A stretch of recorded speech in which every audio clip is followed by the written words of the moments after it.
Assalamualaikum warahmatullahi wabarakatuh. Perkenalkan, kami dari kelompok 1D, kelas Farmasi C, dengan anggota kelompok Fahriani, Fitriana, Karyana Tantri, Rizal Septa Hendrawan, dan Yeremia Betty Marentia. Di sini kami akan memaparkan mengenai pemanfaatan asam basa di bidang farmasi. Langsung saja, larutan asam basa. Asam dan basa merupakan dua golongan senyawa kimia yang banyak memiliki peranan penting dalam kehidupan sehari-hari. Tidak hanya terdapat dalam makanan dan obat-obatan, produk-produk rumah tangga, dan bahan baku industri. Asam dan basa juga merupakan komposisi krusial dalam tubuh makhluk hidup. Contohnya, asam amino merupakan penyusun protein, dan asam nukleat merupakan biomolekul yang mengandung informasi genetik. Setiap zat atau senyawa mempunyai sifat asam, basa, atau netral. Kita dapat menentukan apakah zat atau senyawa tersebut asam, basa, atau netral dengan menggunakan indikator. Indikator ini dapat berupa indikator universal atau lakmus biru, lakmus merah yang dimuat di laboratorium, atau juga dapat menggunakan indikator asam basa dengan bahan dari alam, seperti bunga kembang sepatu, bunga mawar, kunyit, dan sebagainya. Zat warna dari bahan-bahan tersebut memberi warna yang berbeda dalam larutan asam basa maupun netral. Slide selanjutnya akan dibacakan oleh Fitriana. Pengertian asam dan basa. Asam dan basa adalah dua golongan zat kimia yang sangat umum ditemukan di sekitar kita. Sebagai contoh, cuka, asam sitrun, dan asam dalam lambung tergolong asam, sedangkan kapur sirih dan soda api tergolong basa. Asam dan basa memiliki sifat-sifat yang berbeda. Pada mulanya, asam dan basa dibedakan berdasarkan rasanya, di mana asam terasa masam, sedangkan basa terasa pahit dan licin seperti sabun. Namun, secara umum, zat-zat asam maupun basa bersifat korosif dan beracun, khususnya dalam bentuk larutan dengan kadar tinggi, sehingga sangat berbahaya jika diuji sifatnya dengan metode merasakannya.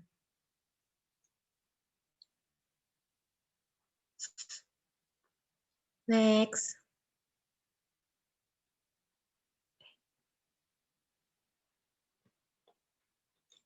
Seiring perkembangan ilmu pengetahuan dan teknologi, pembedaan asam dan basa pun dapat dilakukan dengan menggunakan indikator seperti kertas lakmus dan indikator universal ataupun instrumen pH meter. Larutan asam akan memerahkan kertas lakmus biru, sedangkan larutan basa akan membirukan kertas lakmus merah. Pada pengujian zat dengan pH meter, larutan asam akan menunjukkan pH lebih kecil dari 7. Sedangkan larutan basa akan menunjukkan pH lebih besar dari 7. Larutan dengan pH sama dengan 7 disebut netral. Slide selanjutnya dilanjutkan oleh Rizal. Teori asam dan basa.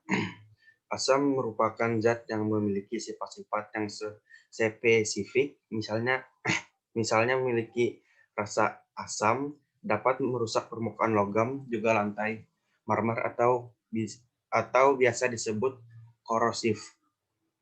Asam juga dapat bereaksi dengan logam dan menghasilkan gas hidrogen sebagai indikator sederhana terhadap senyawa asam. Dapat digunakan kertas lakmus, di mana asam dapat mengubah kertas lakmus biru menjadi merah. Asam klorida dalam getah pencernaan di lambung, asam asetat sebagai asam penyusun dalam cuka, asam karbonat yang memberikan rasa segar dalam minuman karbonat, dan asam sifat yang dikandung dalam berbagai jeruk.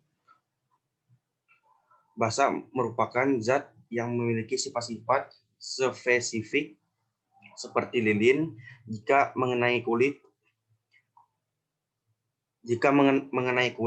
kulit dan rasa getir, serta dapat mengubah kertas mus merah menjadi biru.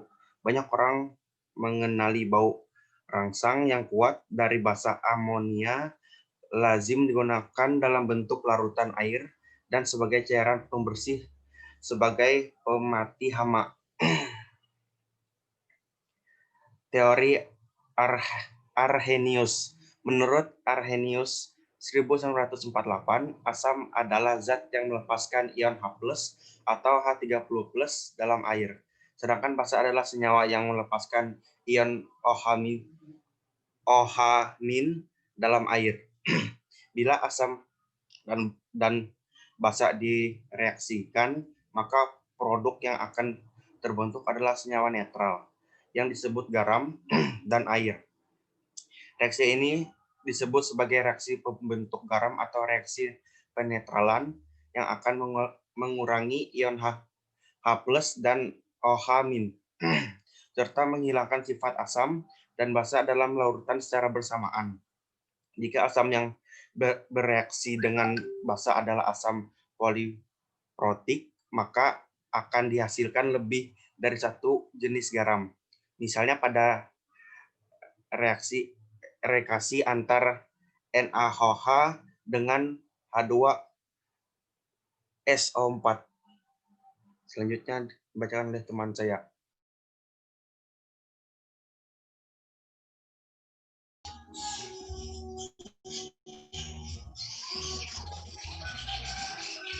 Teori asam basa Lewis.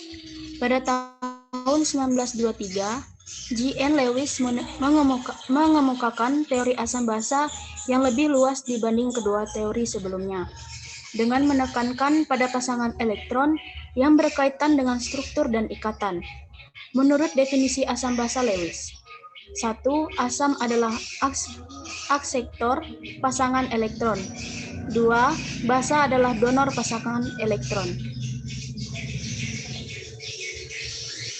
Next. Teori Bronsted-Lowry.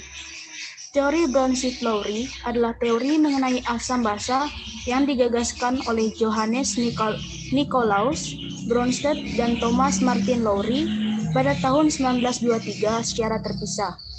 Dalam teori ini, asam Bronsted didefinisikan sebagai sebuah molekul atau ion yang mampu melepaskan atau mendonorkan kation hidrogen atau proton H+, dan basa Bronsted sebagai spesies kimia yang mampu menarik atau menerima kation hidrogen atau proton.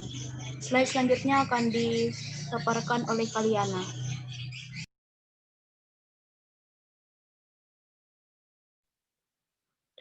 Ciri-ciri dan sifat asam basa.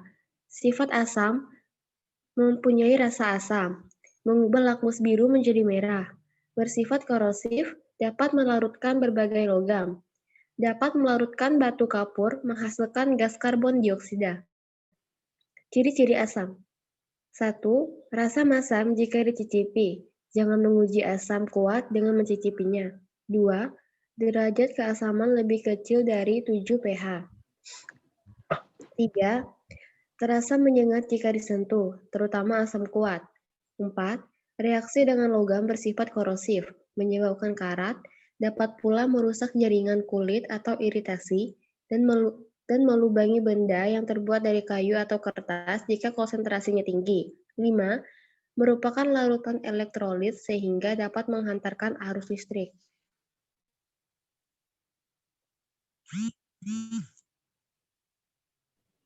Ciri-ciri basa. Basa alkali berasal dari bahasa Arab yang berarti abu. Salah satu definisi basa adalah zat yang jika dilarutkan di dalam air akan menghasilkan ion hidroksi,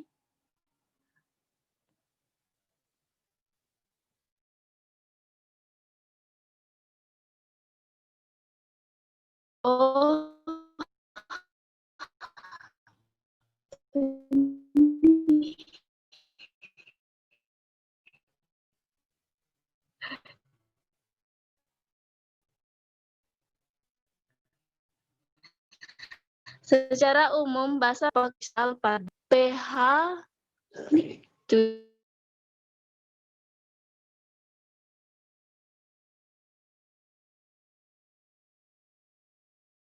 jatuhnya.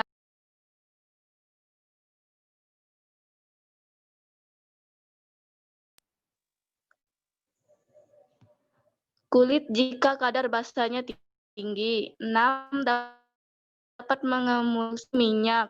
7. Merupakan elektrolit. Larutnya dapat menghantarkan arus listrik.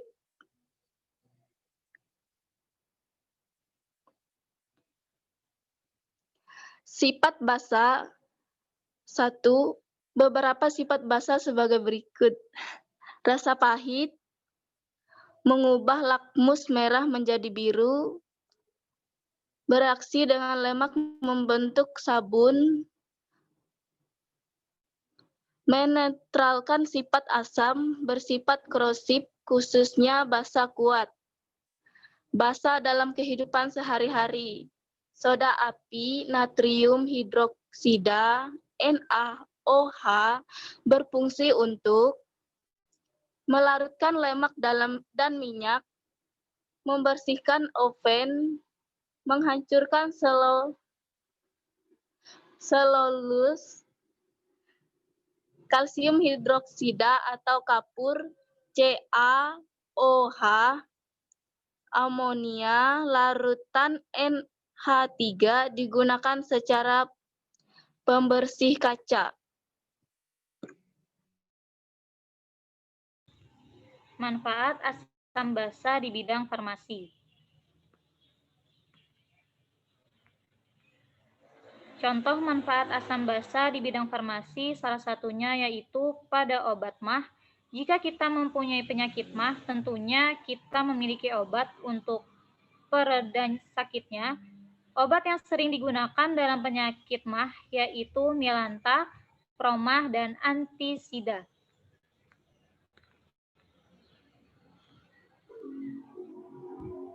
Mari kita lihat komposis pada obat tersebut. Pada obat antasida, Milanta, Promah, mereka mengandung aluminium hidroksida, magnesium hidroksida. Obat ini mampu menurunkan kandungan asam lambung kita sehingga dapat mengobati pada nyeri lambung yang diakibatkan oleh MAH. Ketika kita merasakan MAH, maka yang akan terjadi pada lambung kita ada peningkatan produksi HCI, AKI, dan HCl. Ini akan menyumbang ion H+ yang dapat mengakibatkan pH. Lambung kita semakin rendah atau semakin berakibat pada asam lambungnya. Inilah yang mengakibatkan rasa nyeri.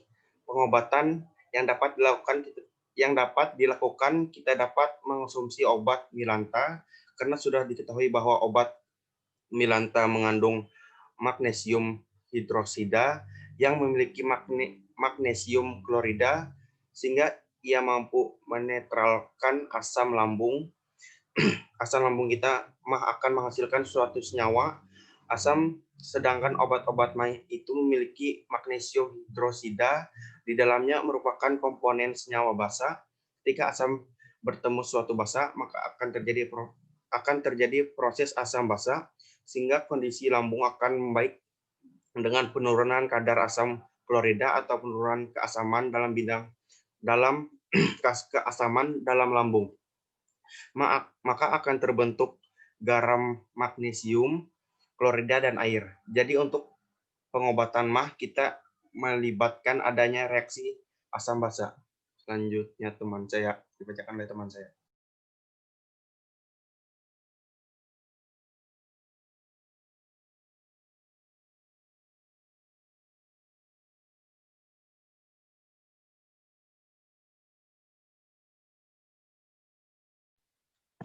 Aspirin atau acetosol atau obat antiinflamasi, non-steroid atau non-steroidal anti-inflammatory drugs. Aspirin dapat mengatasi sakit kepala, demam, nyeri sendi, peradangan, sakit gigi, atau bisa berfungsi sebagai pengencer darah.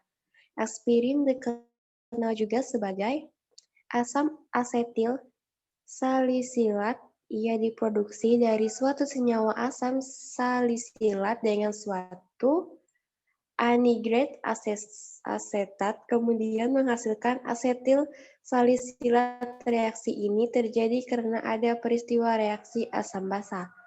Kesimpulan, kita tidak pernah bisa lepas dari asam basa dalam kehidupan sehari-hari. Contohnya di bidang farmasi, ada aspirin dan milanta, di mana aspirin mempunyai nama lain asam asetil salisilat, sehingga aspirin dapat disebut sebagai contoh senyawa asam. Sedangkan milanta dapat menetralisir asam lambung karena mengandung aluminium hidroksida dan magnesium hidroksida yang sifatnya sebagai basa.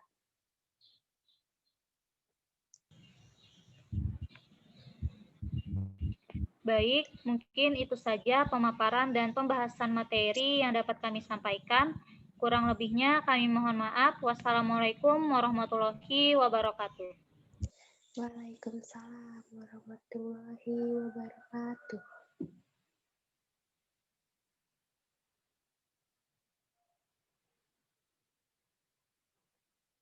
Recordnya sudah mati kah? Ini Bisa-bisanya